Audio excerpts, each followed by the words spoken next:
Hi guys, today we will talk about how to fix or how to solve the problem of improvements on Capcut.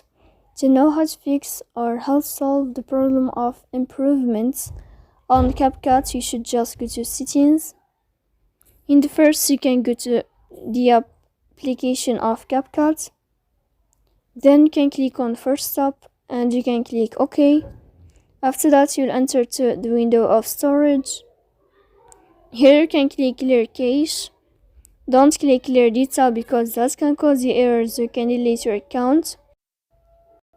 In the end, you can turn off your Wi-Fi and you can turn on your Wi-Fi again to fix that problem.